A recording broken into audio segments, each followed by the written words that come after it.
ఇక సూపర్ 6 అమల్లో భాగంగా మరో కార్యక్రమాన్ని ప్రకటించారు ఏపీ సీఎం చంద్రబాబు. అభివృద్ధి సాధించాలంటే హార్డ్ వర్క్ తో పాటు స్మార్ట్ వర్క్ చేయాలన్నారు. టెక్నాలజీని, ఇంటెలిజెన్స్ ని వాడుకుంటూ ముందుకు సాగాలన్నారు. పేదరికం లేని సమాజ నిర్మూలనే లక్ష్యంగా P4 కార్యక్రమాన్ని రూపొందించామన్నారు. 47లో స్వర్ణాంధ్రప్రదేశ్ ఒక లక్ష్యంగా మీ అందరికీ పంపిస్తున్నా. మీ అందరి ఆలోచనలు తీసుకుంటా రాష్ట్రం ఎక్కడుండాలి, మీ కుటుంబం ఎక్కడుండాలి, అందుకే కొత్త కార్యక్రమానికి కూడా శ్రీకారం చుడుతున్నాను. పండగ పూట సంక్రాంతి రోజున P4 పేదరికం లేని సమాజం, జీరో పావర్టీ. నేను ఏ పని చేసినా పేదవాళ్ళ కోసమే చేస్తా, పేదవాళ్ళ కోసమే బ్రతుకుతా, కార్యక్రమాలు పేదవాళ్ళ కోసం నిర్వహిస్తానని మరొక్కసారి ఈ సభలో మీ అందరికీ హామీ ఇస్తున్నా. సంక్రాంతి నుంచి P4 కార్యక్రమాన్ని రాష్ట్ర వ్యాప్తంగా అమలు చేస్తామన్నారు ముఖ్యమంత్రి చంద్రబాబు నాయుడు. డ్వాక్రా సంఘాల తరహాలో స్వచ్ఛ సేవకుల కోసం ప్రత్యేక గ్రూపులు ఏర్పాటు చేస్తామన్నారు. స్వచ్ఛ సేవకుల కుటుంబాలను ఆదుకుంటామని చెప్పారు. డ్వాక్రా సంఘాలకు MSME హోదా కల్పిస్తామని చెప్పారు సీఎం. నిమ్మకూరులో P4 పైలట్ ప్రాజెక్టును నిర్వహిస్తామని సీఎం చంద్రబాబు తెలిపారు.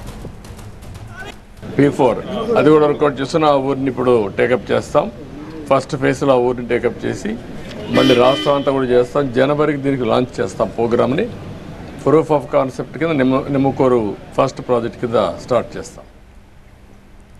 ఇదే అంశానికి సంబంధించి మరింత సమాచారాన్ని మా అసోసియేట్ ఎడిటర్ ఈశ్వర్ అందిస్తారు. ఈశ్వర్, 2023లో మేనిఫెస్టోలో ప్రకటించినట్టుగానే P4 అమలు చేస్తామని చెప్తున్నారు.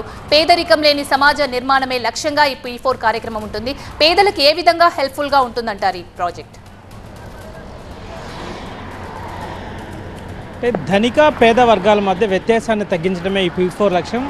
మనం చూస్తున్నాం, సంపద సృష్టి అవుతుంది కానీ అది కేవలం కొంతమంది దగ్గరే కాన్సన్ట్రేట్ అవుతుంది. అలా కాకుండా అది అన్ని వర్గాలకి రీచ్ అవ్వాలి. ప్రధానంగా పేదవాడుగా పుట్టిన వాళ్ళు పేదవాళ్ళుగానే పెరుగుతున్నారు, పేదవాళ్ళుగానే చచ్చిపోతున్నారు. కానీ ఆ గ్యాప్ ఫిల్ అవ్వకపోతే మనం ఎంత అభివృద్ధి చెందినప్పటికీ కూడా ముందుకు వెళ్ళలేం. కాబట్టి ఆ గ్యాప్ని ఫిల్ చేయాలి. దానికి ఇప్పటి వరకు గతంలో ప్రభుత్వమే చాలా పనులు చేసేది. ఆ సమయంలో PPP అంటే PPP మోడ్ వచ్చింది. ప్రైవేట్ పబ్లిక్ పార్ట్నర్షిప్ వచ్చిన తర్వాత చాలామంది డబ్బున్న వాళ్ళు, కాన్సన్ట్రేటెడ్ మనీ ఉన్న వాళ్ళందరూ దాంట్లో పార్టిసిపేట్ చేయడం ద్వారా పెద్ద ఎత్తున ఎంప్లాయ్మెంట్ జనరేట్ అయింది. దాంతో కొంత ఈ రెండు వర్గాల మధ్య గ్యాప్ తగ్గింది. మళ్ళీ ఈసారి కేవలం పబ్లిక్ ప్రైవేట్తో కాకుండా దానికి పీపుల్ పార్టిసిపేషన్ కూడా యాడ్ చేయడం ద్వారా మరింత పేదరికాన్ని నిర్మూలించడమే లక్ష్యంగా దీన్ని ముందుకు తీసుకెళ్లే అవకాశం ఉంటుంది. అంటే ప్రధానంగా ముఖ్యమంత్రి గతంలో కూడా చెప్పారు. ఇది ఈ మధ్యకాలంలో ఢిల్లీలో నీతి ఆయోగ్ సమావేశం జరిగిన సందర్భంగా ఆ నీతి ఆయోగ్లో ముఖ్యమంత్రుల సమావేశం జరిగిన సందర్భంగా ప్రధానమంత్రి అధ్యక్షత వహించిన ఆ సభలో కూడా ముఖ్యమంత్రి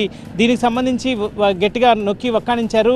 10% అత్యధిక ఆదాయం ఉన్నవాళ్ళు, 10% ధనవంతులు, అట్టడుగున ఉన్న 20% మందిని కార్పొరేట్ సోషల్ రెస్పాన్సిబిలిటీ కింద బాధ్యత తీసుకొని వాళ్ళ జీవన ప్రమాణాలను పెంచాల్సిన బాధ్యత వారికి అప్పగించే విధంగా వాళ్ళకి అవసరమైన ఎంప్లాయ్మెంట్ని జనరేట్ చేయడమే కాకుండా గ్లోబల్ వర్క్ ఫోర్స్గా తయారు చేసే విధంగా వాళ్ళని ముందుకు తీసుకెళ్లే విధంగా కాన్సెప్ట్ రూపొందించబోతున్నారు. అదే P4.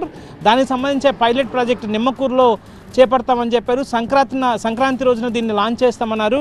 అంటే సపోజ్ నిమ్మకూరులో అది లాంచ్ చేస్తే నిమ్మకూరుకి సంబంధించిన 10% అత్యంత ధనికవంతులు, చాలామంది అబ్రాడ్లో ఉంటారు. సాధారణంగా నిమ్మకూరు కావచ్చు, లేకపోతే కృష్ణా గుంటూరు జిల్లాలకు సంబంధించిన వాళ్ళు, ఆ గ్రామంలో ఉన్న 10% ధనికవంతులు అదే గ్రామంలో 20% అట్టడుగున ఉన్న కుటుంబాలని దత్తత తీసుకొని వాళ్ళకి సంబంధించి వాళ్ళ జీవన ప్రమాణాలను పెంచే విధంగా, వాళ్ళలో ఎడ్యుకేషన్ పెంచే విధంగా, వాళ్ళని వర్క్ ఫోర్స్కి అవసరమైన విధంగా పెంచే విధంగా వాళ్ళని తయారు చేయడం. సో శాశ్వతంగా పేదరికాన్ని ఆ కుటుంబాల నుంచి దూరం చేయడం ద్వారా పేద ధనిక అంతరాన్ని తగ్గించవచ్చు. అప్పుడు మాత్రమే సమాజం వికసిస్తుంది. అట్లాంటి సమాజాన్ని తీసుకురాకపోతే ఎంత సంపద సృష్టించినప్పటికీ కూడా అది కాన్సన్ట్రేట్ అవుతుంది. కాబట్టి పేదవాళ్ళు అలానే ఉండిపోతున్నారు. కాబట్టి అది సరైన పద్ధతి కాదు అని ముఖ్యమంత్రి చాలా గట్టిగా చెప్పే ప్రయత్నం చేస్తున్నారు. ఇది కేవలం రాష్ట్ర వ్యాప్తంగానే కాదు, దేశవ్యాప్తంగా ఇది ప్రారంభం అవ్వాలి.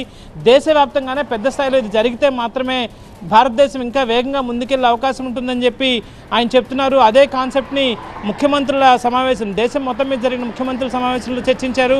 సో దానికి భవిష్యత్తులో జరగబోయే ఆ కార్యక్రమానికి ఆంధ్రప్రదేశ్ వేదిక కాబోతుందని సీఎం చెప్తున్నారు. సో చాలా ఇంట్రెస్టింగ్ కాన్సెప్ట్గా మనకి అర్థమవుతోంది. సో జనవరిలో లాంచ్ చేస్తారు కాబట్టి ఇప్పటికే పేదరిక నిర్మూలనకి అనేక కార్యక్రమాలను, వెల్ఫేర్ కార్యక్రమాలు కూడా చేస్తున్నాం కాబట్టి దానికి అనుసంధానంగా ఇది చేయడం ద్వారా మరింత వేగంగా ముందుకెళ్లే అవకాశం ఉంటుందని సీఎం చెప్తున్న నేపథ్యం కనిపిస్తుంది.